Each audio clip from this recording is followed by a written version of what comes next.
Well, Coy, man, it has been a long time. It has. I can't think of the last time that we seen each other, but it's been years. Yeah, it's been quite a while. Whenever we're in the area and stuff, and you'd stop by when I'd be over at Galen's once, or your brothers. Yeah, no, you say that don't matter. I don't know how this works. I was like, no, you're going to jail. It's like interrogation. I'm just fucking throwing names out. We don't care.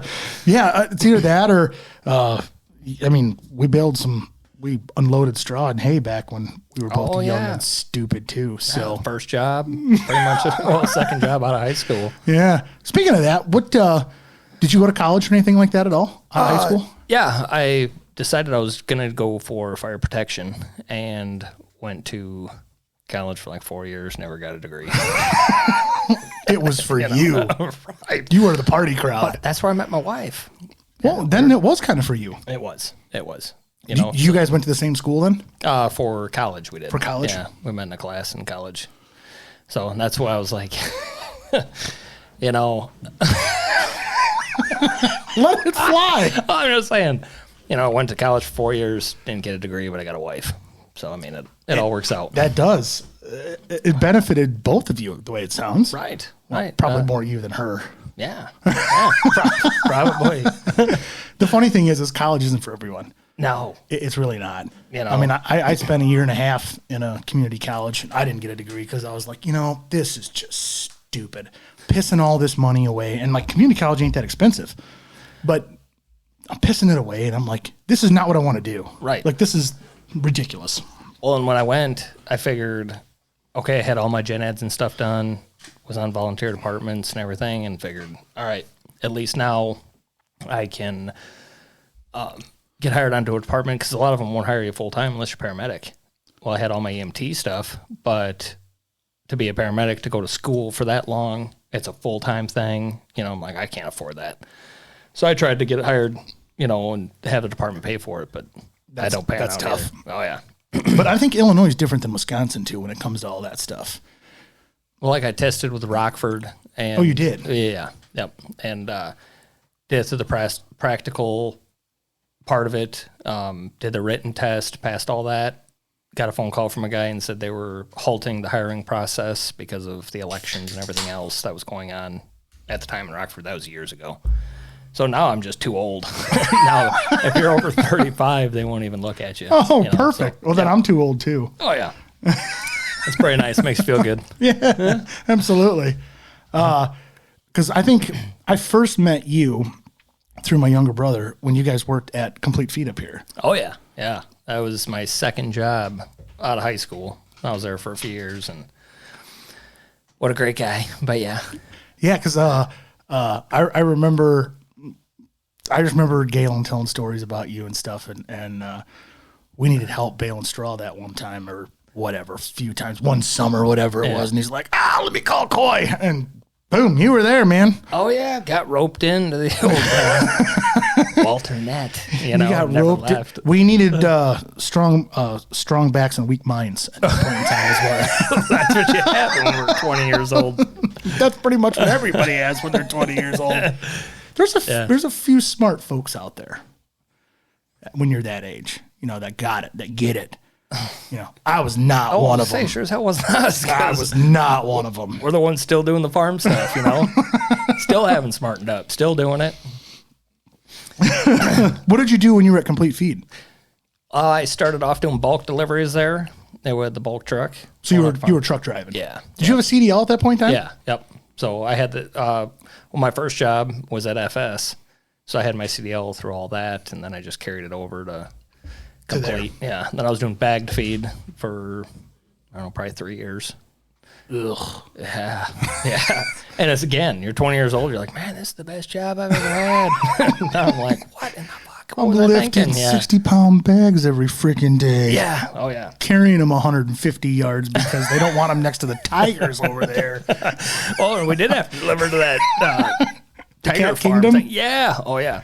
I remember they gave us a tour one time over there, after we got done delivering feed. And one of the guys says, what do you do with one of the... It's a cat rescue thing. Yeah, they got tigers and cougars and And I don't know if they have lions anymore, but I know they got tigers and mountain lions for sure. Yeah, they had like llamas, like anything that people had that couldn't take care of, And a bunch of them had all sorts of problems. Blind. I mean, it was just a weird deal. No teeth.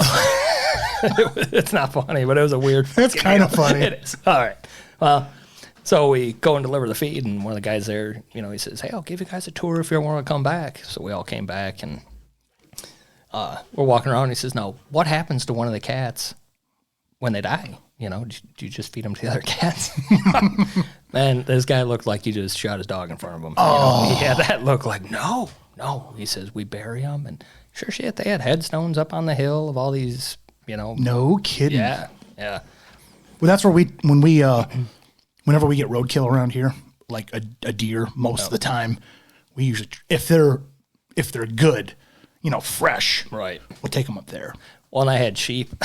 This was back in high school. I had some sheep, and a couple of them died. And buddy came over and he helped me load them on the truck. He says, "What are you gonna do with them?" I said, "I got a place. We'll just take them to this valley of the thing, and go drop them off." Well, they got a pallet out there next to the driveway. You can put that. Still do. That sign, you read it. It says no sheep, goats, all this stuff. And buddy's standing with me, and he goes, "Hey," he's reading the sign. Well, in the meantime, I'm ripping ear tags out. He goes, "What are you doing?" I said, "It's their problem, dude. Just throw them in the pallet." I'm sure they fed him to them cats. I'm sure they did. Yeah. Well, we had that happen today. Actually, right before you called, I got a phone call going, "There's a dead deer in somebody's yard." I'm like, "Shit, you're supposed to be here in like half hour." And I'm like, "Yeah." So I grabbed my partner that I work with, and we ran over a little fawn. I mean, picked him up and threw him in the back of the truck. He was that big. Right. And I'm like, I know where we're going with this, Yeah. They'll make good cat food. Yeah, they'll feed it up. Absolutely they will. But Go ahead. I was going to say, but you ever read that pamphlet of like the wish list of all the stuff they want? And, I've never gotten a pamphlet. you just stop in there. Get the tour from the old guy. I'm good. Get the tour from the old guy. You'll see all sorts of stuff. Although, if I was going to be killed by a wild animal, it would be a wild cat over anything else. Well, not damn hell. They're missing their teeth. They're just going to gum you to death. Still, I guess, but a 500-pound tiger. I'm 215, but I don't think I could take on a 500-pound tiger because I'm sure they're not getting the exercise they deserve. Yeah, well, you look at their thing, and I mean, it's a hell of a wish list. Like, brand new skid steer. To. I'd like one too. Well, yeah, and I'm thinking, skid steer. It's $80,000. But they're non-for-profit, right? Right. Yeah. Right. So I mean, if you look at a lot of these non-for-profit organizations, sometimes you got to kind of sift through the bad ones and the good ones. I've had a few non-for-profits here having a conversation, and I think they're doing great things. Right. But then you look at some of these other non-for-profits and you go, really? Like, come on. Yeah, very true. So you got to kind of sift through the good ones and the bad ones, in my opinion. But that's just the way it goes. So when you got done working for Complete Feed, where'd you end up heading then? I went over to Pentair, which is a pump building place there in Delavan. Did third shift. I was there for 3 years. Factory job. Oh, dude, I hated every minute of that place. I'm not an inside person, But when they're calling you, and it was like the recruiter calling, it's the best job ever. Of course. Yeah. Grass is always greener. Exactly. Well, it ain't, because I couldn't do the inside stuff. I've tried it. And it was third shift. Right.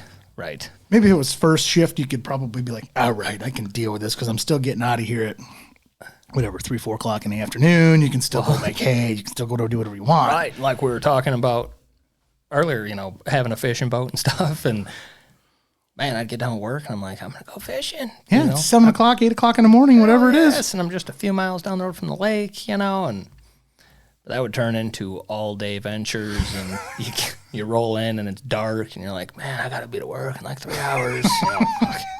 Yeah, and it was all summer long. I'm sure the wife loved you for that. This was before we had kids.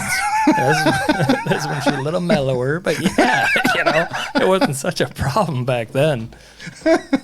Now it's like, hey, I'm going to run. Were you on a line then there? No, I was in shipping. So we were picking orders all night, loading them into trailers. And then the trucks would come hook up the trailers and just go. Yep. So there'd just be a bunch of trailers in the dock doors. Spotter would put trailers in once in a while. What kind of pumps? Like well pumps or? Yeah, they did everything from well pumps, pressure tanks. Rumor has it, like the pumps there in Vegas that spit the water out in front of them fancy hotels. Really? Yeah, so that's all Pentair kind of pumps. That's cool. Yep. Come right out of here. Yeah, but then it was the same place that built all the pumps like down south for Katrina that all like failed when their shit flooded. So, I mean, you got good pumps and you got bad pumps, Must have been a Monday or a Friday. Right. I wasn't building them. I was loading them into a trailer.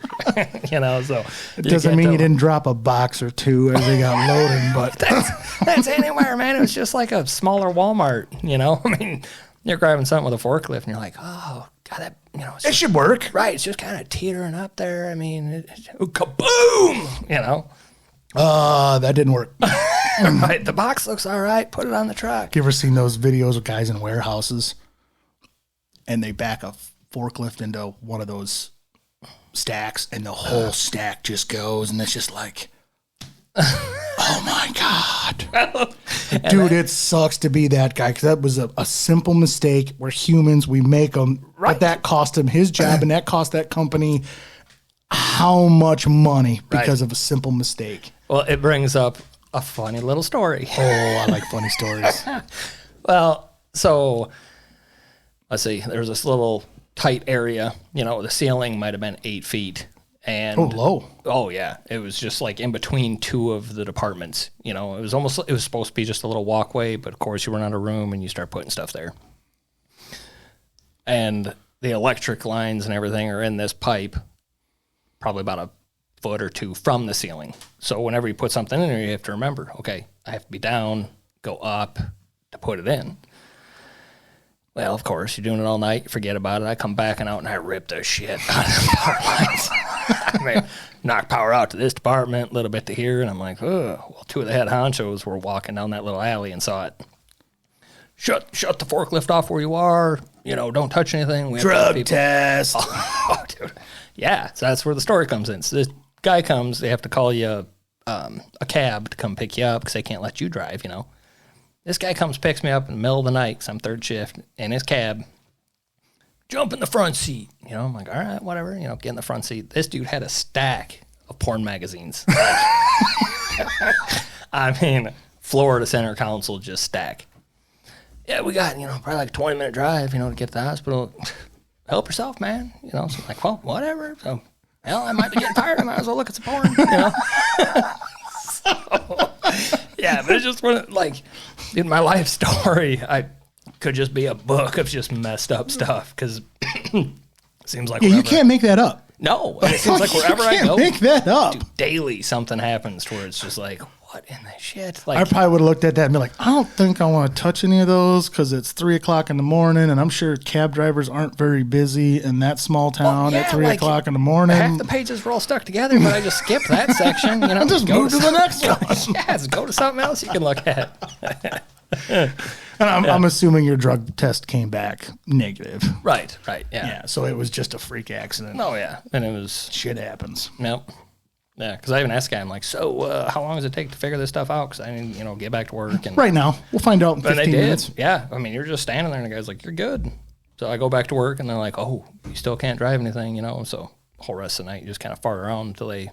Really? They wouldn't let you do that? No, they had to talk to the head honchos, give them the information that you destroyed half their shit, and you did have a drug test.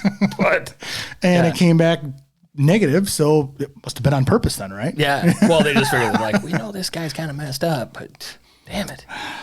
Yeah. We all make mistakes. Right. It happens. Being a human, that's just the way it is. Oh, yeah. Did you quit that job? Since you hated it so much? Oh, man.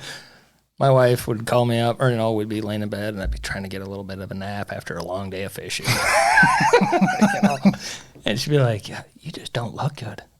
You should call in. You're right, I should. I had no problem with that place. I just hated it. But well, like I said before, when you don't like your job and you don't like going there, you can find any excuse to call in. Oh, like, goddamn, my baby pinky toe hurts. Yeah, I better call in. I'm going to be on my feet all day. I better call in so that thing don't get any worse. Right. You know, I got a paper cut on my finger, and I use that thumb a lot. And it is. Like, I'm not that person, you know. Like, if I get hired, I go to work, but it was horrible. And now, luckily, they called us in one morning. You know, they wait until your shift is done, obviously. But next morning, they called us in one by one and said they were getting rid of the third shift and we had to clean our lockers. I'm like, hallelujah, you know. Had a small kid at the time. Thought, holy smokes, you know, what am I going to do now? I mean, still have a mortgage, newly married, have a kid.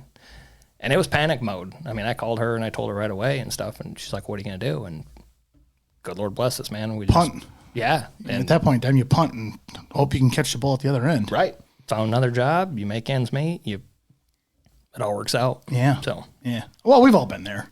Right. I mean, I've been fired from a job too. And whoa, you weren't fired. Dude, I was never fired. I was fired. Right. And I don't care. I was fired. And it was just funny because I got the same thing. I got back from basically a 4-day work trip. And like we were humping, you know, and I get back, it's like 7 o'clock at night. You know, the general manager's still there, you know. I'm unloading the van, putting it all next to my desk. You know, I'll go put the van away, come back, and I'm like, where the fuck's my laptop? Like, I need to go back through some of this information here before I go home. You know, and he's like, hey, let me see you for a minute.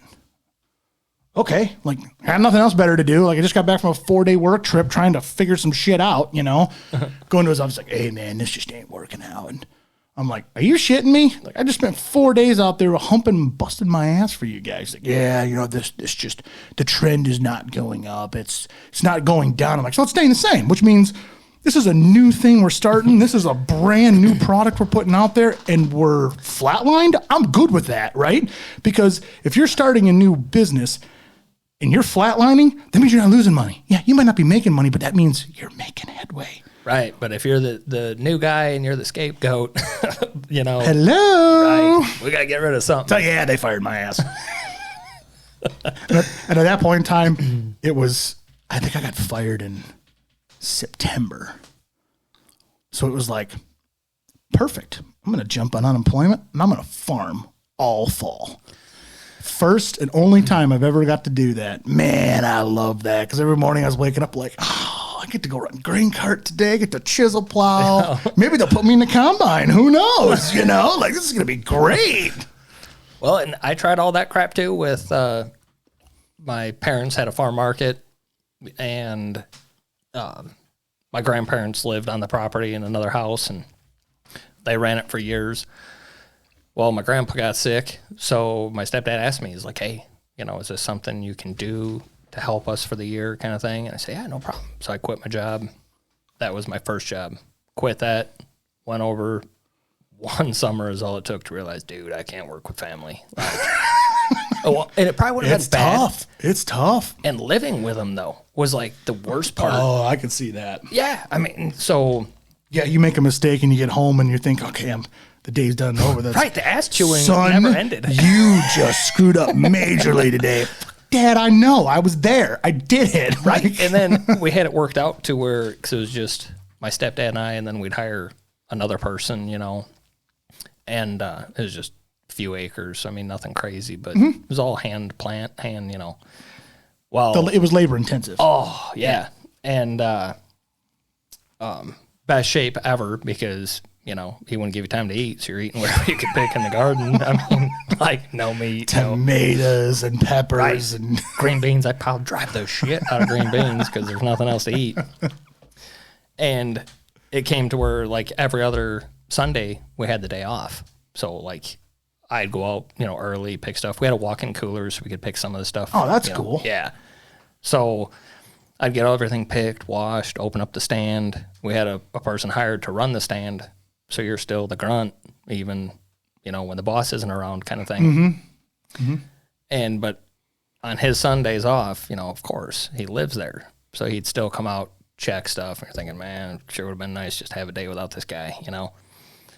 Well, then you get everything picked, and when it was your day off, or mine, you know, I lived at the same house.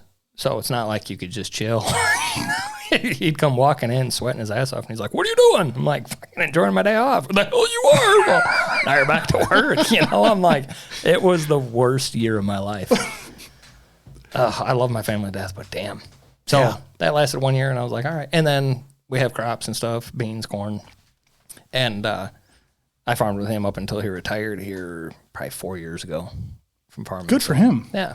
So I picked up some of the land we rent around and still just do a little bit of corn and beans and a bunch of hay. So hay's fun.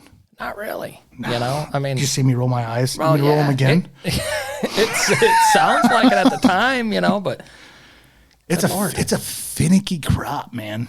I mean, it can't be too humid. It's got to be nice, and especially, do you cut so? How often do you cut your hay then? Are you going for like protein values or? Well, I try to do roughly 30 days. 28 to 30 days, but that's like the most protein, right? High protein time. And I sell to a lot of beef people, which whatever. Picked up some horse people. I get it. Yeah, I get it. Yeah, because everybody likes to have a certain. Are you like half alfalfa, half grass mix, or? So some of the older, one of the older fields is probably 4 years, and that's probably like a 50-50 kind of mix. Mm-hmm. And the other ones are probably closer to 75, 80 yet. I mean, I planted 2 years ago. Yeah, it's a 2 or 3 year crop then at that point. And nothing came up last year. I had 50 acres. And it was a new crop. Right. And that's tough. Zero rain. I'm going out there, I'm cutting that stuff, and I'm like, man, I got 17 bales off of 40 acres. I'm like, this is crap. This is paying well. Right. Oh, I lost my ass last year. Yeah. But hopefully this year. Oh, this year was killer. This year was fantastic. It rained every other day. So in, May, June. Right. It did. So I'm like, I was talking to family about it, and like, you either get a shit ton of bales that you're fighting to kind of dry, and they're at that borderline where you wish you could have gotten them a little drier, but it's going to rain the next day, so you bail them up.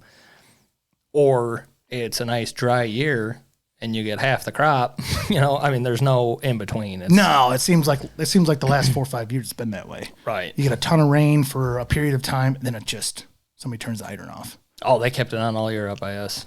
We got up rain. there. Oh yeah. Really? Man, I was fighting all year long to get dry hay done. So still ended up with some baleage, because I think we might have had an inch of rain since like July 15th, right here. Yeah. No, and it was like in 2 rains that we've got that, or maybe 3. I mean, that's it. Here it's been dry as a freaking bone. Oh, no. There's guys around here that was harvesting corn at 13%. Well, that's what I heard. Out of the field. Right. What? And they were getting that up by us too, because it'd been dry like the last month. Well, it's October, at the time, and you're like, God, am I even going to get this stuff dry? You can knock it down, but it's still going to take forever. Mm-hmm. And for me, now the boys are getting a little older. They're 10 and 8, but they kind of. Oh, yeah, they can drive. Right. And, they're driving the truck up and down the field for me, and they're in the skid steer and stuff. So they're doing stuff that they can, but it's still mainly just me. And it's like, if we're having a full-time job. Give it a couple years. I know. That's what I keep saying. I'm hoping they can, I can keep renting from the guys I am and stuff. The one guy, well, actually, 2 of them were saying here they're on the 5-year plan. So they're like, well, we're thinking about selling it in 5 years, and we'd really like you to get it first. Well, shit, man, for what you're asking for, there ain't no way that... the bank makes more money every day. Just when you go in to ask for it, just wear a mask. Well, and they'll give it to you. That's the bitch of it. They want their money back at some point. That's not if you wear a mask. Yeah, I'm like, well, yeah, I'll take a loan. Oh, shit, you want that paid back plus a bunch? Whoa, no, that's not how the American dream works. Believe me, debt is the American dream, and good Lord, it sucks. Are you round bales, big square bales? Round bales, and we did a small test section, I guess, this year of small squares. I had a buddy come and bale up just a couple hundred bales, and hopefully we're thinking next year, if we get a drier year and stuff, we're going to get a small baler. Got a lot of people asking for them. They're popular. Mm-hmm. Yeah, they're popular. It's just the problem is it takes a lot of labor. Well, that's why I got all these kids, man. we're like, you're old enough to lift a bale. You're working. Right. And if these kids ever listen to this and you're smart enough, ask for 30 cents a bale. And I was thinking about that too. My dad was always giving me, he'd be pulling wagons in and stuff, and I'll give you $2 when we get done today, for unloading these. And well, hell yes, I'm throwing bales like mad. I couldn't throw them. I'm rolling them down the pile, pushing them to the elevator. I mean, it'd take forever. But you get done with 3-4 wagons, and you're like, $2.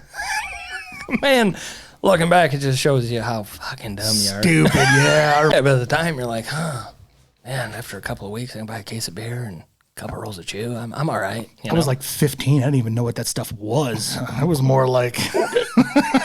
Me neither. I'm pretty sure it was in my backpack. Luckily, they didn't have metal detectors going through the schools back then. Yeah.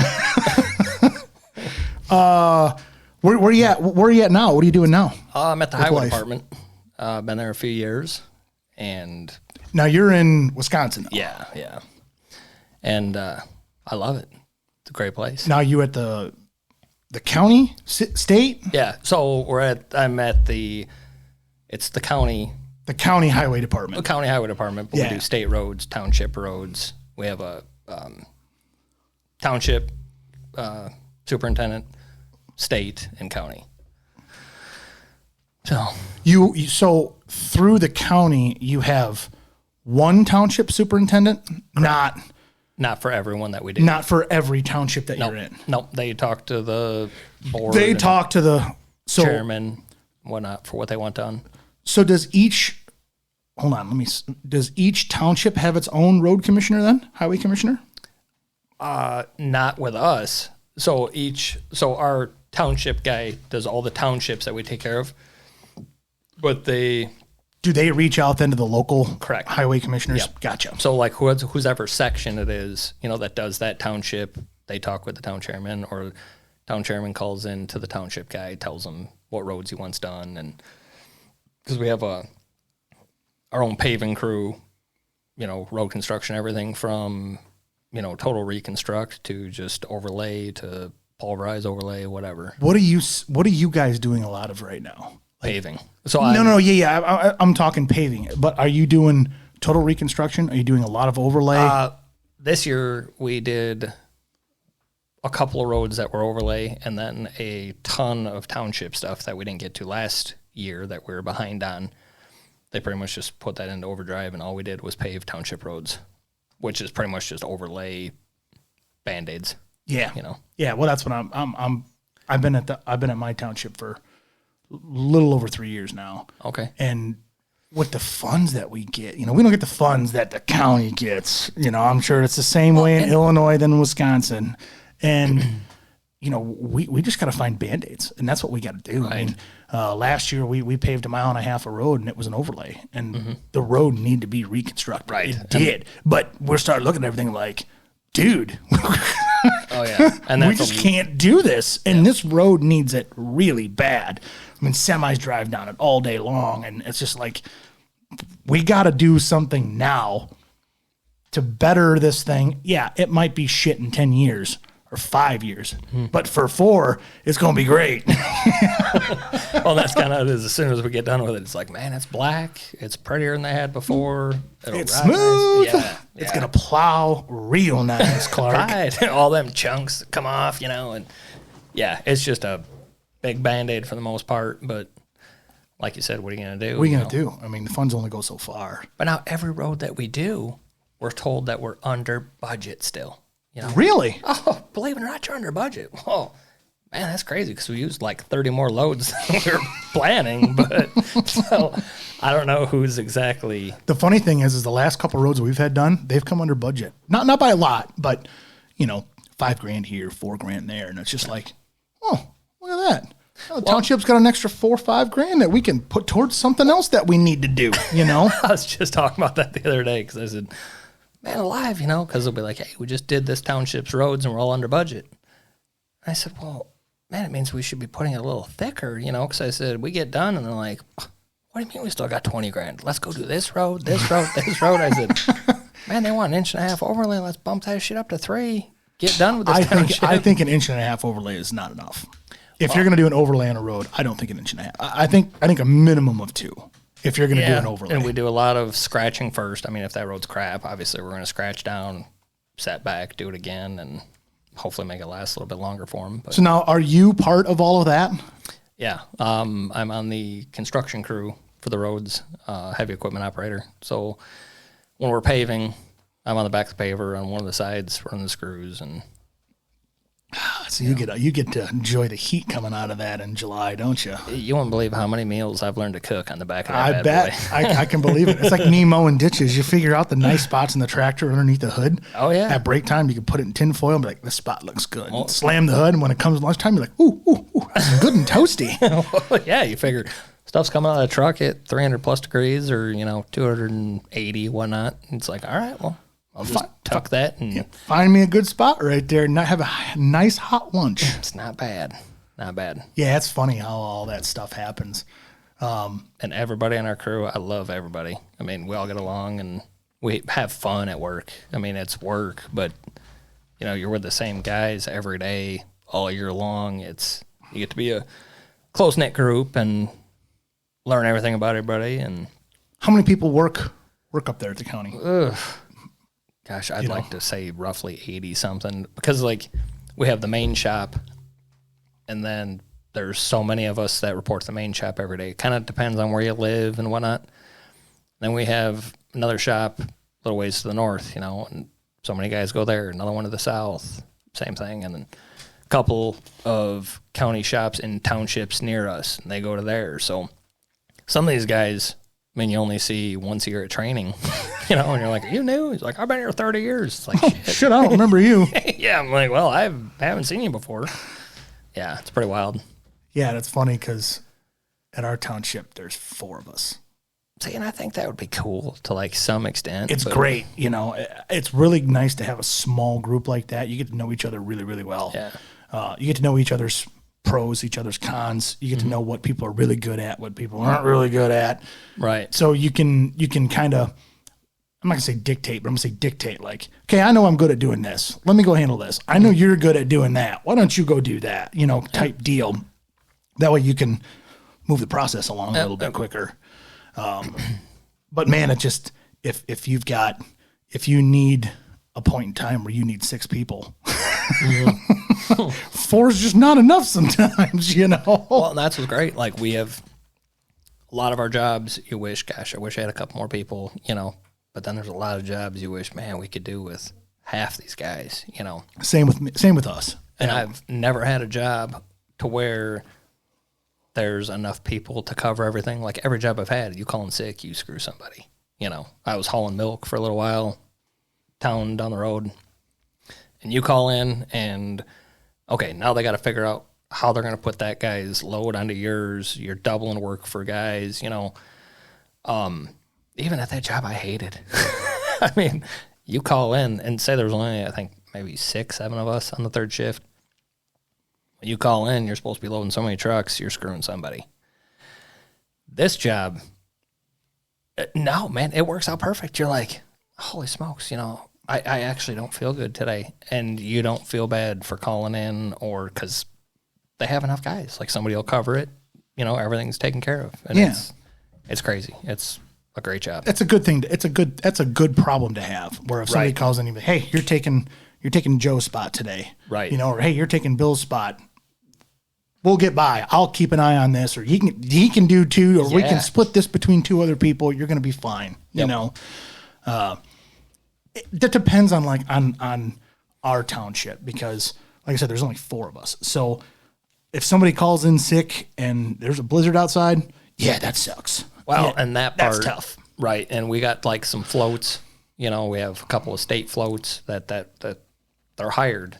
To they help us throughout the year, but their job title is state float, county float, township float. So if somebody calls in sick, they got a guy they can call up and that person will go to wherever they need to be at to help fill in at that point in time. Yep. And we have some of that, I guess. And it's more towards the snow plowing part than anything else. Because everything that we do, like on a daily basis, unless it's like really, really bad, we can just be like, okay, Joe Blow called in sick today. Kyle called in sick today. You know what? We'll push that till tomorrow. We'll get this stuff done today, and then we'll go handle that tomorrow. Because we don't have our own pavers. We don't pave roads. We can't afford to do any of that stuff. You know, we can't afford to buy all that stuff and do it ourselves. So, excuse me. Haven't had beer for a while, so these are good though. You have beer over there too? You have beer over there too? Yeah. Are you just like holding back on me? No, I'm good. I got some more. We'll be all right. Where was I at? Triglyceride brain.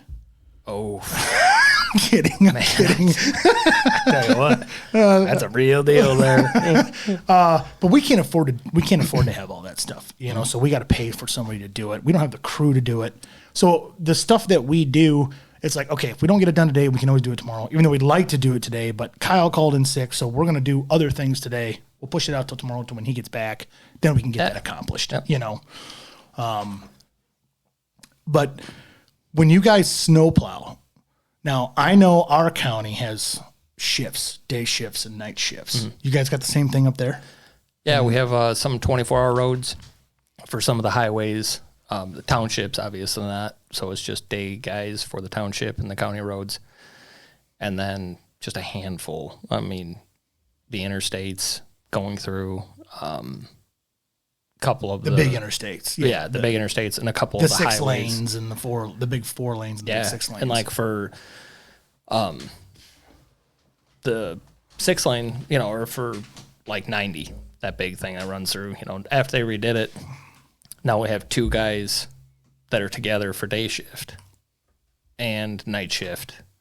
And we'll have 2 guys do the north section, which goes from, you know, one exit to whatever. 2 guys in the middle section, and then 2 guys in the south section. So that's part I like also being out there is you got somebody with you, you know, I mean, you're just offset a little bit. So you're taking 2 lanes at a time. To keep the roads clean and open. Right. Because, I mean, we all know these people in the interstates.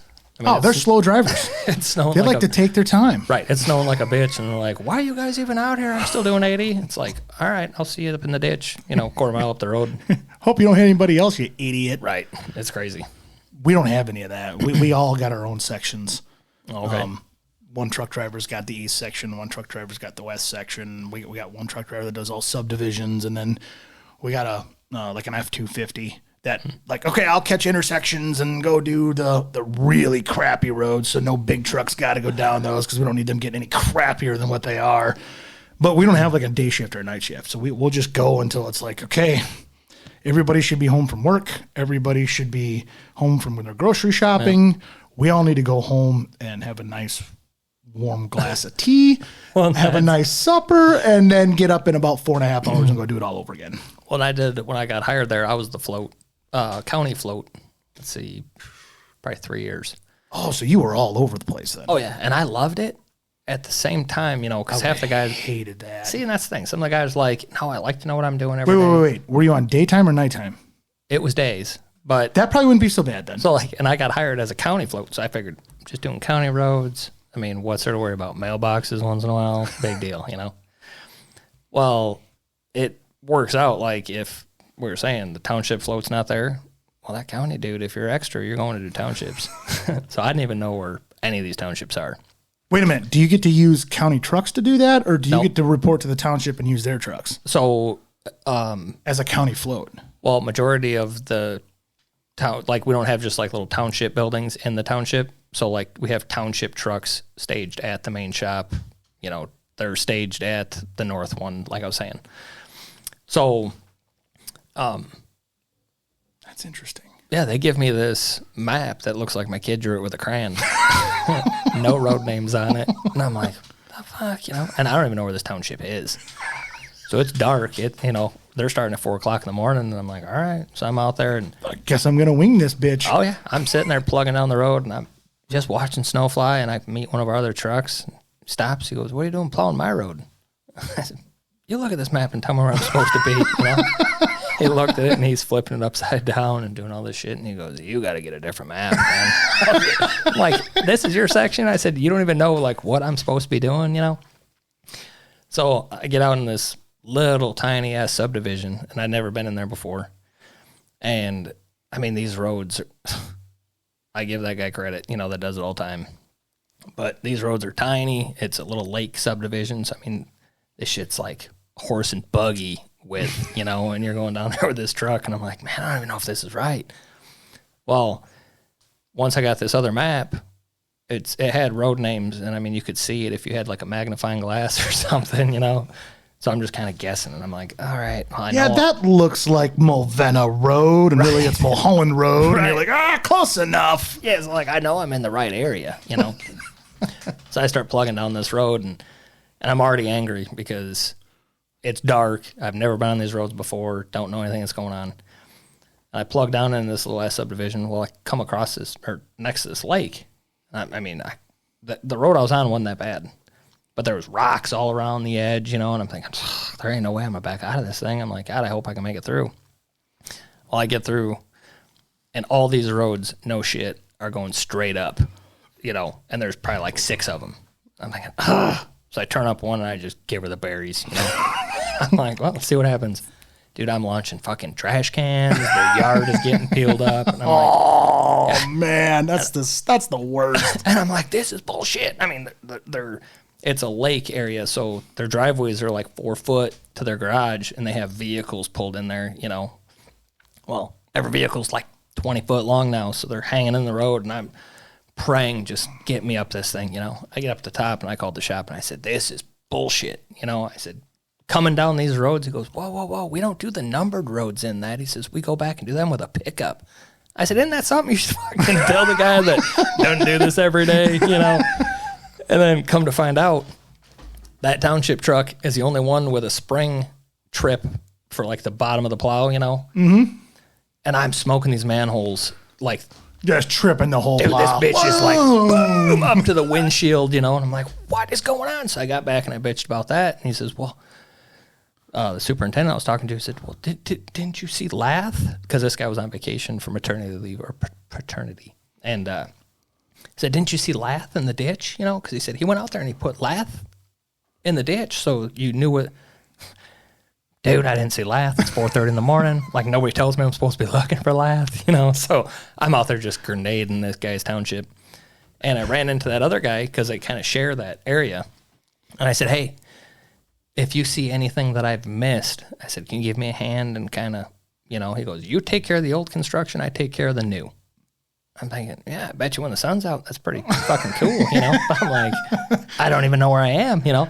I can't tell if this is road, ditch, right? Gravel. Yeah, and he goes, I have no idea. Yeah, he goes, you're fine.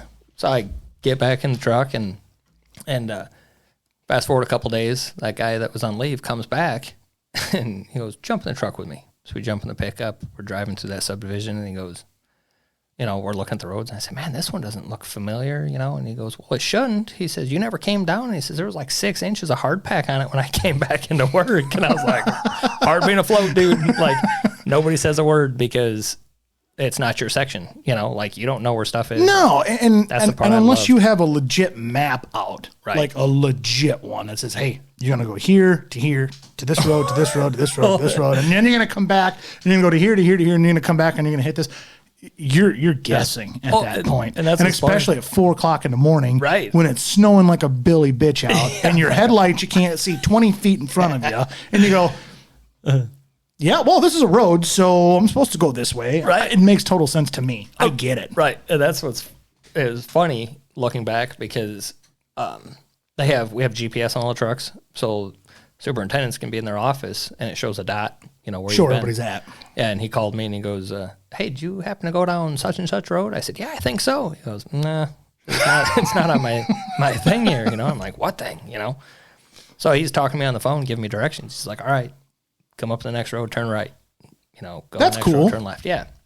So I get down there, get that section cleaned. Well, on the way, I said, hey, who's supposed to do this Pine Road or whatever? He goes, you? Man, that shit was just sheer ice. I'm like, I should have done that probably 4 or 5 hours ago, you know? I was like, I didn't know I was supposed to. Oh, that was me. Yeah. I didn't get it. I didn't get it. So that part I loved about being afloat because you're always, I mean, In a I new know, area. yeah, I know now, like, if there's an opening, who I'm going to sign and who I'm not, just because you're like, man, I've done them roads. I know they're shit, or that guy's route's gravy, you know. Are you still afloat now? No, I'm heavy equipment. So now I've signed a position I just do the interstate.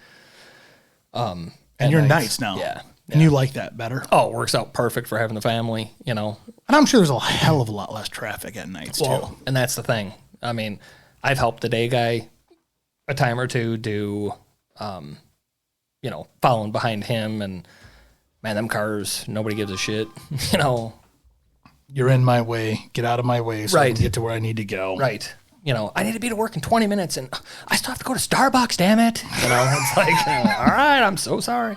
I'll leave freaking 15 minutes. Oh, I'm sorry. Yeah, I'm not going to get on my soapbox because I could get on that baby in a hurry. It's funny because last winter we had the roads were clear and we had a flash freeze at like 5:30 in the morning. The boss went out at 4:30 in the morning and he's like, dude, roads are great. Like, I don't understand the problem. And then like 45 minutes later, he got a call and like, dude, you need to go check your roads. He goes, I've only been home 15 minutes. I'm just enjoying my breakfast. Right. They said, your roads are solid ice. We get out there and they were solid ice. So like by the time I left here, got to the shop, loaded trucks and came back out, the sun was already peeking out. The ice was already getting off the road. Yep. Just that little. It was just a freak thing with dew point and everything just happened at the right moment. It was like an hour and a half of solid ice. And then by the time I got done with my route, I didn't even need to put salt down. It was so bizarre and so weird. Yeah. Oh yeah. But that's the stuff that I think like the normal public doesn't realize. Like we're out there checking. We're out there looking at this stuff, you know, and if we think, hey, it's 5 o'clock in the morning, it's time to go get breakfast, and then all of a sudden you're eating breakfast, then you get a call like, oh my God, it's icy. Oh yeah. We can't be everywhere at once. You know, and the amount we're trying. People, yeah. And the amount of times that somebody will try to pass you while you're sitting there trying to, you know, they get caught in that shit off the wing, all that slush and stuff, and they're sideways in front of you. I mean, that is my biggest fear, is killing somebody. You know, I've had so friends scary that have hit cars, and one guy has killed somebody, you know. It messed him up. I mean, he obviously, yeah. So it's a scary thought because we put a lot of time and effort into our jobs. We know what we're doing. yeah, we're not out there to piss people off. We're out there to try to keep people safe, to try to make sure the roads are maintained the right way, especially in the wintertime, so you guys can go to work and make your money, go home safe to your families. But need a little help from the public on that as well. You know, that's the same shit in the summer, though. You know, like people blowing by you, you know, and all you want to do is go home just like you do. And yeah, I mean, don't even get me started on that shit. No, I mean, I'm in the same boat you are. I really am. I think the difference between your job and my job is that we don't have near as much traffic as that you guys got to deal with on the county roads and the state roads. Right. We don't have that out here. So we do have a lot more people that are patient out here, which is nice. Oh yeah. So thank you for that, by the way, those people. We appreciate you more than you know. Oh yeah. We got, you know, but it's like them big, like we're have a bigger city and stuff. You do. Absolutely.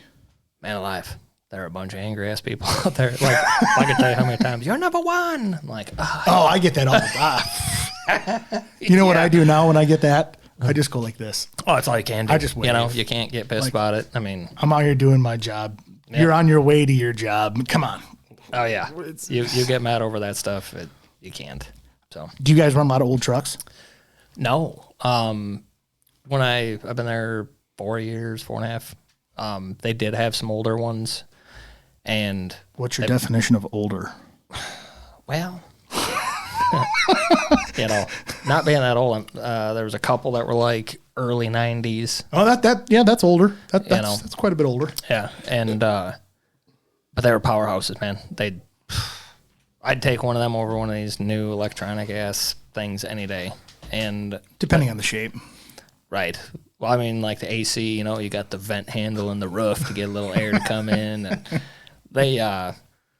but they've done an awesome job. And even our pickups and stuff for work, they've done a great job in the past few years to where there's They're upgrading them. Oh, yeah. Yeah. They're getting rid of the old, coming in with the new. Yep. The oldest ones are going bye-bye. The newest ones are coming in to replace those. Yep. And I think that needs to happen. I really do. You know, at first when I started the township, I'm like, why ever change these babies out? You know, run them until they die. That's what I thought too, until you're in it, no heat and things fucking see to the floor. The business part of me, the business side of me says run it till it dies, right? But then the public servant of me comes out and says, you are plowing these roads for safety for everyone else. Right. So you need to make sure that this stuff, even though the heat might not work or this might not work, you need to make sure that this truck is going to be reliable for you. Yeah. So you're not out there in the middle of Timbuktu and you go, my throttle don't work anymore. Like, what do I do? And luckily for us, we got a handful of mechanics that are, you know, they'll usually have one stay later into the night. If something is to happen, you can come in, and they're pretty good. Because, I mean, you know, being afloat, not knowing where stuff is, I found curbs, grenaded shit in the middle of the night. Is that your? That's my phone. Man, I was like, I don't know if that. I've been ignoring it this whole time. I didn't even I knew it was going off, but it's the damn headphones are like telling me something's happening. You ought to wait till it goes off when it's like right here. Yeah, is my battery dying on something? Yeah. Well, that's good that you guys got full-time mechanics on hand then. Mm-hmm. That's pretty nice then. Yeah. So if something happens, you can be like, hi. Right. Shit's fucked. Right. And coming back to the shop. I've grenaded some shit in my time. Like I was saying, you know, didn't know where a curb was. Doing a section I've never been on. You smoke that with the wing. So I bent that rammel to hell. Went into the shop, got it fixed.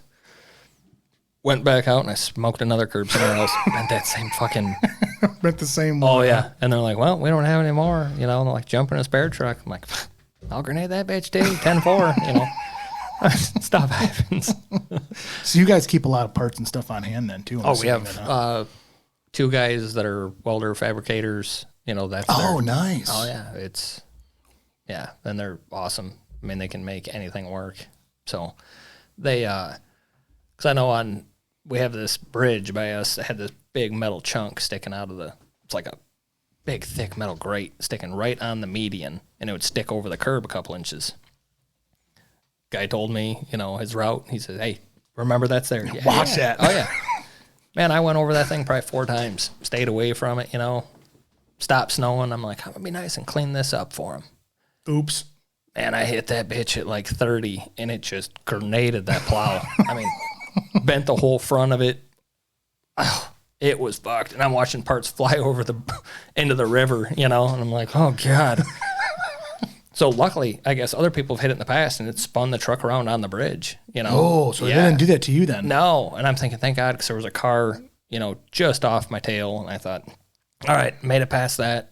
So I called into the shop and talked to the superintendent, and I said, hey, I just hit bad news, bro. Yeah, I might have hit that shit on that bridge that I was supposed to watch out for, you know. And he goes, well, pick up the parts, bring them back in. I said, unless you got a dive team on standby. Yeah, I said, that shit is gone. I said, I watched it launched over into that river. Like, I don't know what parts you want, but they ain't there. So, yeah, so I had to take that in. And that guy was covering on vacation, you know.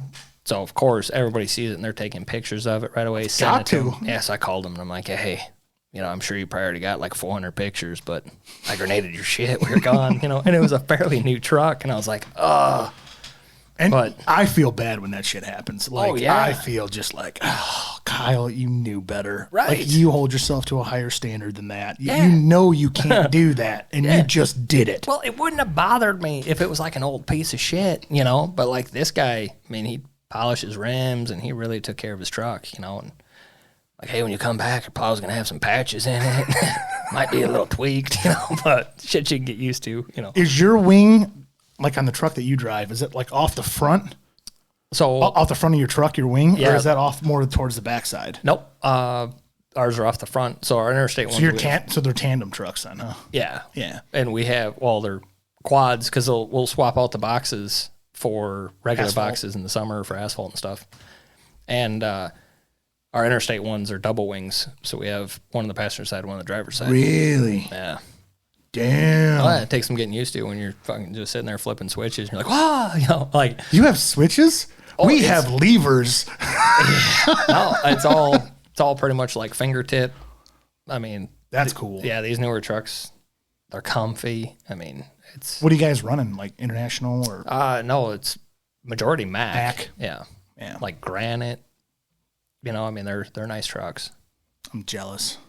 Well, we still have some old ass Freightliners and some old Internationals, you know, the township trucks. And man, like one guy signed into another spot, you know, got a brand new truck, you know, for his section and stuff, and won that long. And he's like, you know, I'm going to sign another spot. He's right back into another old piece of shit, you know, that hasn't been, Poor fella. that hasn't been replaced yet, but it is what it is. That's just the way it goes. Yep. That's just the way it goes. But you're enjoying that. Oh, I love You're it. enjoying this career. Yeah. Yep. You gonna move up in the totem pole? You gonna start running for supervisor? You know, I'm pretty sure I'm just going full out for commissioner one day, you know. Why not? Dude, Why not? talk to me for like another half hour and you're going to be like, that's why he ain't running for you know? Yeah, my ideas are great in my head, but as soon as they come out, they don't come out how The way sounded. they- Yeah, the way they were formed in my head, and people are like, no. I do that all the time. Like I'll use this setup and like just talk about a bunch of stuff, you know, and then save it, and I go back and listen to it and be like, dude, you're an idiot. Like this ain't ever gonna freaking work. You can't do that. Oh, yeah. Pretty sure that one's against the law. Well, and now we became sheep farmers again, you know. Had You some- guys did. Oh, yeah. Had some sheep here back, you know, in high school and stuff. And I haven't had them forever. We've had steers, you know, just raise a handful. We sold all the cows and everything right before COVID. So now we just do a handful of steers for the kids. And meat in the freezer. Oh, yeah. And, A lot cheaper that way. And you know where your meat's coming from. right. I mean, it's crazy. So I'll back up a little bit. During COVID and everything, our freezer was starting to get empty. And once you're on your own meat, you know, for like 10, 12 years, I mean, you know if it's yours. It's just something about it. And we were running low. So my wife went to town, grabbed some meat, and brought it home, and she's throwing it in the pan. I'm looking at this thing, and I'm like, what in the fuck is that? Like, it doesn't even look like meat, you know? But I wasn't going to say nothing. I'm hungry. She's making it. She's cooking. You're like, feed me. Right. I'm like, you know what? Let's just roll with it. That stuff came off, and I took one bite, and I was like, well, just trying to fight it to get it down. And so we sat and talked during dinner and stuff, and I just had a couple of bites. And she goes, you know, it wouldn't hurt my feelings if you decided to make a peanut butter and jelly, because she must have seen it on my face. So I'm like, you wouldn't be mad? She goes, no. So I went and made a sandwich, and I said, what in the hell was that? And I'm looking at the package, and it was the only shit that was left was like the organic 100% grass fed. Dude, it was like eating fucking dirt. And it, yeah, like you just walk out into your yard and just take a handful of grass and dirt, and that's, yeah. I mean, that was the first time I ever had it, and I was like, you know, it was just, yeah. For the last, I don't even know, dozen years, my parents, myself, my older brother, whoever, we would buy animals at the fair, at the local fairs. Mm-hmm. And then that's the meat we would have all year long. And you can definitely tell a difference. Oh, yeah. Between buying the meat, like at a county fair, supporting 4-H, supporting those kids, compared to running to Walmart, or now you get to a meat packing place, you run up there to Clinton, and you get something from up there, or you run over here to Johnstown Meats over here in Walworth. It's similar stuff. It's good stuff. Right. But it's completely different than the big box stores. Well, and it's crazy. You get so used to just walking down in your basement and grabbing meat all the time for dinners. Mm-hmm. So when you walk down there and you're like, shit. This is not looking good. Right. And I haven't been grocery shopping, well, prior to this, I hadn't been grocery shopping in a long-ass time, so I had no clue, like, what meat even cost at the stores. I'm like, holy shit. Like, how can you even, but since then, like, Tiffany, she sent me to go get some groceries and stuff once in a while, and pretty sure she's going to put the kibosh on that, I come home with just a cartload of shit, like, stuff that she won't buy, and she's like, what is this, I don't know, it looked good. Yeah, I said, well, you wrote down on the list, snacks for the kids, and yeah, but did you look at any of the stuff that I said, snack for the kids? Because, I mean, I got, like, I'll walk by that cookie aisle and I'm just like, boom, you know. Oh, yeah. And then usually I'll take, you know, at least one of the boys with me and, hey, what do you guys want? Boom, they're the same way. And I get home and it is just a cartload of shit. Like, she calls me all the time. All hell broke loose. Oh, she calls me all the time. She's like, you didn't even get a single thing for a meal. I'm like, well, if you want to eat fucking oatmeal cookies, I got a meal right there, you know. I got a couple of meals. Come on, grab some of those Danishes over there. They're delicious. Oh, yeah. Yeah. So I do enjoy that, you know. Yeah, but having your own meat and or buying meat that's not from a big box store, it does make a difference, in my opinion. Right. Oh, yeah. Yeah. In my opinion. What are you doing with the sheep? Funny story. Funny story time. So my uncles and my dad, well, my dad passed when I was 15, so his twin brother and my other uncle have shown their entire lives, and they still show to this day. And we're at one of the fairs, and I was talking to him, and I said, man, them sheep over there, they're pretty cool looking, you know, and different colors to them. They're not just your normal white sheep, white face, or white sheep, you know, black face. It was all sorts of colors. And I thought, man, well, he was telling me about them. He says, they're Katagans, and it's breed a hair sheep, and so you don't have to Sounds so good, doesn't it? So you don't have to shear them or nothing. The hair falls off, you know. They really? Yeah. So interesting. Like, yeah, because I've had sheep. I hated the whole shearing process, you know. That sucks. So I just mentioned to him, I'm like, man, they're pretty cool. I said, someday I might look into them, you know, and that's the reason to selling the steers in the fall, so I don't have to mess with nothing during the winter, you know. Well, here a couple weeks ago, he shows up at the house, and, well, I bought each of your boys a ewe. I'm like, wait, what? You know, fucking, you got a trailer full of sheep in here, you know. Well, I bought them each a ewe, and they're bred. They should be lambing anytime between now and March. You know, I'm thinking, all right. So I gotta fuck great. with January 12th. That's here what it comes. I'm like, so now I got to mess with lambs in the winter? Hell, I didn't even want to dump grain to the steers in the winter, you know? I'm thinking, whatever, you know. Well, then he had a few ewe lambs he brought also, and, I mean, they're super simple. Like, you see these things you read up on the internet, and wherever country, I don't remember where they're from, but these things I don't know nothing about sheep. This much about sheep. That's what I know. Well, these things can eat fucking sticks and live. Like, yes! Yeah, that's what I was like. My favorite. Yeah, I'm like, no grain. You know, I mean, you give them a little bit, hay and yeah, little corn or something. But yeah, compared to feeding steers, you're like, wait, a bag lasts how many days versus I need how many bags a day? You know, it's so I said, well, let's give it a whirl with the kids and see where it goes. But of course, all my fences were set up for cattle, so just went and spent a shit ton of money on woven wire, and that's the plan for this weekend. Get that stuff strung out. Yes, it's gonna be a good weekend for it. Oh yeah, It's gonna be a nice weekend. My parents, I don't know, 4 or 5 years ago, they bought a lamb or two at the fair. They just shipped them, shipped them. Like 2 years ago, they bought one, and then they're like, "We're just gonna ship it." I'm like, "No, get the meat out of that thing. Let's get some lamb chops and some gyros and some good stuff, you know." And they're like, "I don't know. We don't know how to cook it." I'm like, "We'll figure it out, you know." Yeah. All of a sudden, my dad's like, "Dude, that gyro meat, that is good stuff." And I'm like, "See what you've been missing for like the last 5 years?"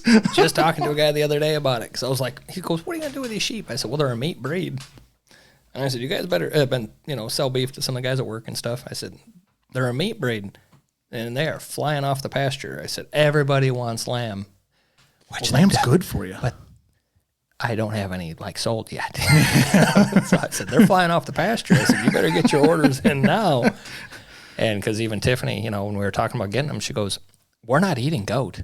I said, "You're damn right. We're eating sheep." And she goes, "I'm sorry, we're not eating sheep." Oh, man, I don't know. If I could find somebody that knew how to cook up that Euro stuff, I can give you a name of a guy. I pile drive the shit out of that one. I can give you a name of a guy who's got recipes beyond recipes beyond recipes. We're even looking up on Amazon to buy one of them little spigot deals, Well, I bought a Traeger smoker, pellet grill, Yeah. and I cook a lot on that. And it gives it a little smoky flavor. Like I'll do lamb chops on it thing. It don't need much. Little salt, little pepper, smoking on that thing. Oh. See, but I'm a little gun shy. Like one of the people, or some of the people we take hay and stuff to, have goats, and they gave us a bunch of goat meat, and you open the package and it smells like a goat pissed all over its face, and you're eating its pissed on face. Like, it's the same with old sheep though. Like, you get lamb, it's awesome. You get that old crusty ass mutton, like 7-year-old ewe that you're gonna grind up. You could probably make it work. I know, but man, you open the package and it smells like asshole. I don't want to be putting that to my mouth, you know? I was going to say something very inappropriate right there, but I'm going to keep it to myself. I look like one of them guys that eat ass. Is that what you're saying?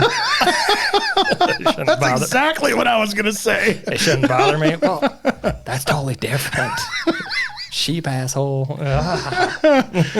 I don't know. I've come to like that meat a little bit more than I ever thought I would.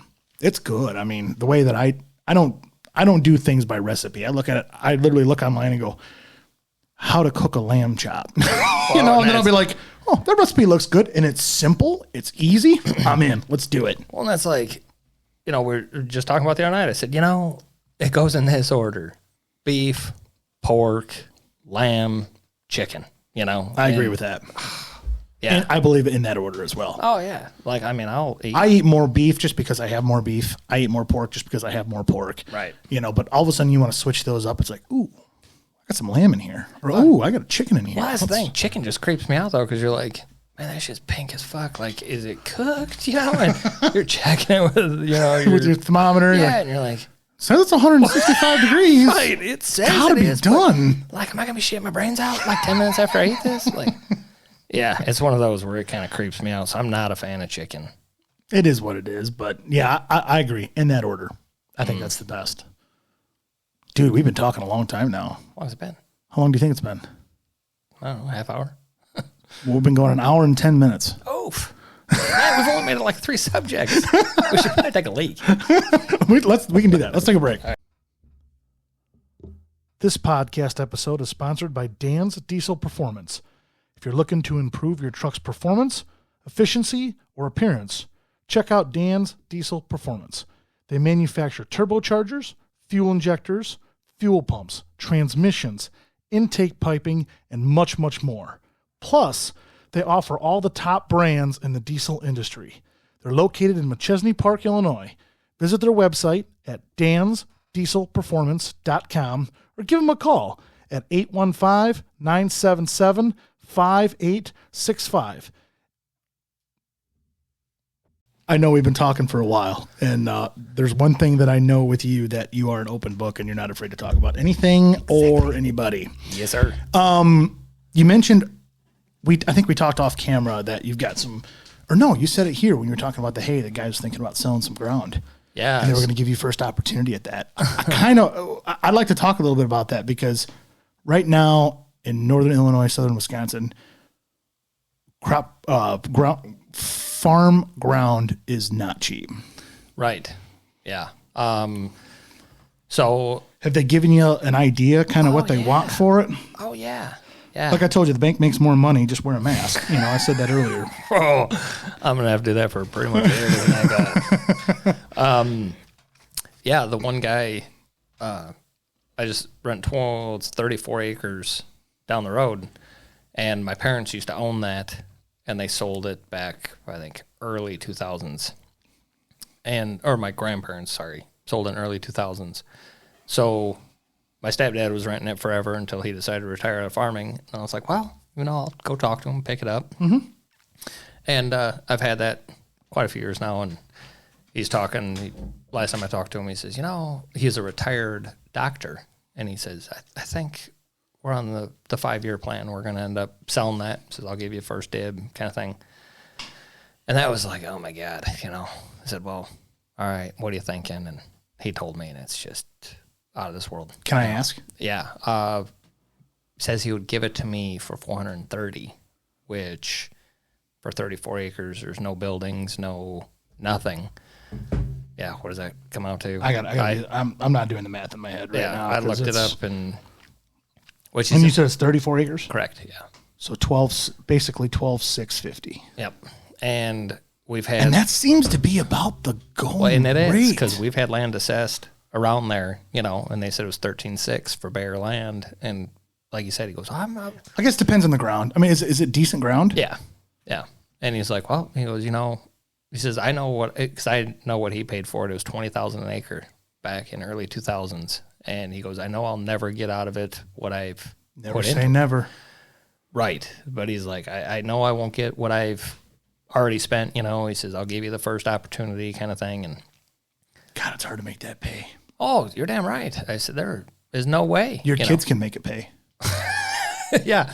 Hey, you know what? I'm not trying to be an asshole here. Right. I'm trying to be honest with you. But I know of other farmers that are in debt so bad that it's already to their grandkids, and it's like, oh my God, I ain't doing that. And well, that's the same thing with my family retired from farming. He says, hey, I'm going to give you first chance to buy all the equipment. I want you to run the land. And I said, are you kidding me? And we talked about. I'd love to. Well, but yeah. And, he shot me a price. And I said, if it was just me, that's one thing. But I said, I ain't dragging my family into debt like that. I mean, I'll do what everybody else does. I'll find a job in town and something breaks, man. It's their problem, So, yeah. And then I talked. So that was kind of a hard one to kind of swallow. Like, oh my gosh, I might not have this in the next few years. And finding land around us is impossible. Everybody's already got it, or they know who they're going to give it to when they don't want it, Or rents through the roof. Right. And I was like, so that one I was like, oh my God, I might be losing, this 34. So I talked to the guys because they live out of state. So I only talk to them, in the fall, the spring, kind of catch up. And I talked to the other guy, and he told me this fall, he says, I think I'm on like the 3 or 4 year plan. He says, I'm thinking about selling. He says, I'm going to give you the first opportunity. I said, son, I said, get in line. I said, this guy down the road said the same shit to me here not that long ago. And I rent like 74 acres from him, and he has another 70 something across the road that he rents to another guy. And he goes, it'd be for the whole thing. Oh shit! So 150 acres. Right. I said, can I just write a check on top of this guy's 34 down the road that I can't afford? Just don't cash that check for 62 years, right, if you would. Right. And we talked about it, and he goes, he says, I've been blessed my whole life. He says, I don't need the money, kind of thing. And I'm thinking, all right, like maybe we can work something out. And we got down to own? It. Well, we got down to it, and he was asking like 10.5 still, I'm like, oh, that's still, which is a great deal for what land is worth, but and the hard thing though is it's right down the road. Man. Well, it's right down the road from my parents. Oh, gotcha. Yeah, I still live. I was thinking it was right down the road from you. No, my bad. My bad. Yeah, I'm still 40 miles away. So yeah, that's the shit with like even doing the hay. I got buddies, that help and everything, drive another truck and trailer, but like pulling all nighters when you're early 20s, getting hay home before it rains is one thing. But having a family, being 40, having another job to go to. 40. God, you are getting old. Dude, tell me about it. I'm on like meds. You can tell me to fuck off. I got broad shoulders. I can handle it. That's man, your body falls apart. They just give you something to fix it for the meantime. And yeah, so cortisone shots are amazing. Just everything to keep you going for another day. Exactly. Little cocaine here and there. No, I'm just kidding. But yeah, it's wild what people want and what you can do, and it's a tough situation to be in because obviously you'd like to be able to keep that going. And the shit of it is, like we've talked, you're doing it so you can kind of keep the kids going. Like I said, they help out, all this stuff. I tell myself every year, I'm like, man, another 6 years, that one can be driving, helping me do stuff. This one can be doing this, and they're all on board now, which anything can change, 100%. But I don't want it to be shit had to change because you forced them, or they had to, right? Or the fact that these guys are selling their land, Dad couldn't afford it, couldn't find more land. It's an opportunity for them. You know what I mean? Yeah. So it's like I've been doing it forever to try to pass it on to them, and then it's like, man, that still might not even happen. So you got to find that fine line, I think, right? In everything that you're doing, because you're doing it now because you enjoy doing it. Well, you do. Well, shut up. You enjoy doing it. I really do. But like the past couple of years, I've said it. I haven't had a year before to where I fucking thing. I haven't had a year before to where it wasn't enjoyable. You know, like I've always like, man, I did it forever. I had a 1086 that I bought from my parents, and I've used that thing for cut and rake and bale and no air conditioning. That thing never had air conditioning when they owned it. You know, this past year, I was like, I can't do this shit anymore. Like without air conditioning, you know, like we're saying, going from your 20s to 40s, I'm like, fuck me, I sweat tying my shoes, you know? So we talked it over. I finally got the okay. I said, hey, let's put air conditioning in this thing. I enjoyed myself this year to where I was like, man, I'm comfortable. But then it's fun. Then the baler plugs every 5 fucking minutes while you're doing it. And you're like, I'm back to not enjoying myself. When things go right, you really enjoy it. When I do. Things take a shit, then you're like, why am I doing this? This is so stupid. I just, no. I'm done. And then you wake up tomorrow morning and you're like, ooh, I could do this today. I'm looking forward to this again. Right. And I truly, deep down, I truly do love it. I wouldn't trade it for nothing. But at the same time, it's like, man, I'm getting my ass chewed for not being home with the family. I'm doing this to make extra money, you know, and it works out. Like, well, like you said, once your kids, they're helping you out now, just not fully helping you right. out. But in 3 to 4 years, you're going to have all the help you can get because one's going to be 14, one's going to be 12 or 11 or whatever it's going to be. And then the one behind that is going to be interested because the older brothers are interested. So that one's going to be involved. The one behind that will be 6. And then we'll have like a 4-year-old with a couple months. So you got to find that fine line between doing it for the love for you, doing it for the love of your children, but also pushing it forward in the future if that's what they want to do. Right. And if they don't, that's fine. Like the 10-year-old, I mean, he's already at the point where dad's not cool anymore, which really sucks. Like, I never thought. I'm like, man, he's going to be my wingman his whole life, you know, which, you know, but. I don't know, but I'm taking your word on it. Oh, I'm sorry. So, yeah, catch up with some of them girls that you haven't called in a while. I'm sure you got a couple running around. So, but it's like, you know, do you want to help me or do you want to stay home? It's totally up to you. And half the time he's like, hey, what truck are you using? I'm like, what the hell does it matter what truck I'm using? You know, like, do you want to come with? And, you know. If you're using the 01, I'm in. If you're using the 06, I'm out. Right. He's like, well, if we're using the big truck, you know, that's our thing, you know. So I'm like, well, because that one, you know, he can drive across the field. And now you're thinking to yourself, fuck, we got to use a big truck because I need his help. Right. I'm like, man, I don't feel like rolling all them straps up. I better take him along. And so, you know, he's already to that point where he's like, hey, I'm going to hang out with mom. Okay, well, that's fine, you know. And luckily, the 8-year-old is still thinks dad's cool. Gung-ho. Oh, yeah. Every time he's like, did you see that truck start? You know, and he's out the door seconds after I am. So, I mean, it's really cool. Yeah, that whole ground thing, to get back to the original conversation that we started, it's tough. I mean, especially when you would love to do something like that, but you sit down, you look at all the numbers, you sit down, you look at what you're doing, you sit down and you calculate everything out and you go, yeah, this is not going to work the way I want it to work. Right. I thought I could do this, and this, and plausibly have a small opportunity to maybe make this thing work. Well, the land that's run by me, you know, I'm 40 minutes away from my parents. That goes quite a bit cheaper, but it is just shit ground. You know, it's all sand. And I'm thinking, all right, well, yeah, you can pay that cheaper amount for land, but then you're putting the same amount of cost for seed and everything else, and it doesn't grow for shit. Here's the other thing that I'll argue on that just a little bit. You can pay the cheaper amount for land, right? If it's all sand, is it plausible to put like a pivot in there?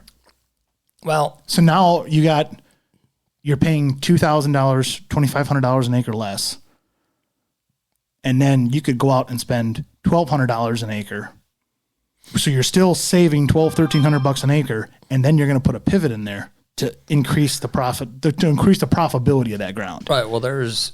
I'm asking, right? Because I don't know, because maybe this is a field that does this, and it's drawn out like your kid drew it, you know. And we do have some of those, and you can't put a pivot in there. I get that, but I'm just looking at a different opportunity or a different option for you, right? And there's a buddy that I actually work with that his family and him, man, they farm probably a quarter mile from me, and a lot of their fields they've had forever in the family, but they have all of them have a pivot in there, you know, and it's like, dang, you see these guys and they're running them all the time. And I'm thinking, you know, because when we first bought our place 9-10 years ago, I put the same seed that I was putting down at my parents' back there, and I'm thinking, you know, it's good for me there, right? Yeah, I'll have, you know, like this little 6-acre piece of some hay, and I said it's just going to waste otherwise, you know. I still haven't made my money back from putting that seed in the ground. And it's like, son of a bitch, you know, you let it grow, you cut it. And it's to the point where it's not even worth me taking my equipment from down in there to do it. So, and I'm blessed again to work with a friend that lives right across the road from us now. And so I get to see him all day at work. I get to see him all day, you know, whatever. And I told him, I said, hey, if it's something you want to keep cut down and maintain and stuff, I said, you got a handful of horses. How about you guys take care of it? And it's, you know, it works. Right. But they'll get, you know, 10 round bales off first cutting, and you let it sit all year. You might get a second cutting, get a handful of small squares. And you're like, what the fuck? You know, I'm like, yeah, that's kind of what I thought when I put it in. Cause I mean, it's the same seed. It's the same. And it's weird. Yeah. But the first few inches of sand and you get past that, it's rock. I mean, it's just crap ground out there. Yeah, that's tough. So then again, it's like, well, do I want to pay $7,000 an acre for this shit? Because it might take my kids to finally make money off it. I don't know. It's just all stuff to think about. Yeah, it is. It is. The only thing that I'll tell you is they don't right now, unless you go to Mars, they're not making any more of it. You know, so. But you got to fight the Chinese off it. You got to fight everybody off. You might want to edit that. No, I'm not going to edit that. Because you're not wrong. Right. And it's not. But the thing is, it's not just them. It's investors. Because I mean, you look at like BlackRock. They are buying houses. Oh. Like they are going out of style right now. And they're doing it for a reason, right? I don't know what that reason is. You don't know what that reason is. Right. The only people that know who that reason is them. But they're buying it like it's going out of style. Now, why? Because, well, they do make more houses.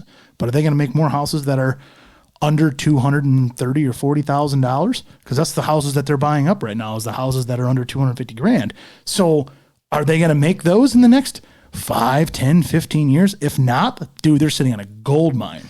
Well, there's this dude I was taking hay to that has 40 acres, and some company, they're selling, I don't know what he said, like 1,000-acre farm, you know, all around him. And they came in, put all this fancy fencing up along the road, all this stuff. And after they bought it, he said, hey, my farm used to be 80 acres. He said, the pins are still out there. Do you think I could buy 40 acres from you guys, you know, to kind of make mine? And they said, we buy land, we don't sell it. So now he's landlocked by this monster-ass company that has 1,000 acres around him. And it's like, dude, you know. I get it. I get it, you know. And believe me, trust me, if I was in that same situation, I'd be doing the same thing. I'd be buying land. Well, right. But I'm not. And neither are you. And it wouldn't bother me if it was like Joe Blow, the farm guy, buying a bunch of land. But it's these monster-ass corporations that are buying it to where it's like, shit, you know. You got to wonder why they're doing it. That's just weird. Maybe they're just going to grow a bunch of reefer. It's legal now. Oh, that's what I'm saying. Unless you have a CDL. We are in Illinois. Unless you have a CDL, then it's not. But, you know. Yeah, but it's wild. Damn random drug tests, you know. Can't do anything fun. Right. But it's not that expensive to buy your friend's piss. You clean? Piss in this for me. All right, Coy. We got to wrap this up because this is going to be long enough to edit, and it's been great. It's been fun seeing you. I've had fun. It's been fun seeing you. Thank you for taking the time to come over and hang out and shoot the shit and hang out with K-Dubs. And I appreciate it, and it's good to catch up with you. You bet. Appreciate you. Thank you. So until next time, because I'm sure hopefully there'll be a next time, we will talk about whatever random shit we talk about then. Perfect. Appreciate it. Coy, good to see you. Hey, good seeing you. Adios. Thanks.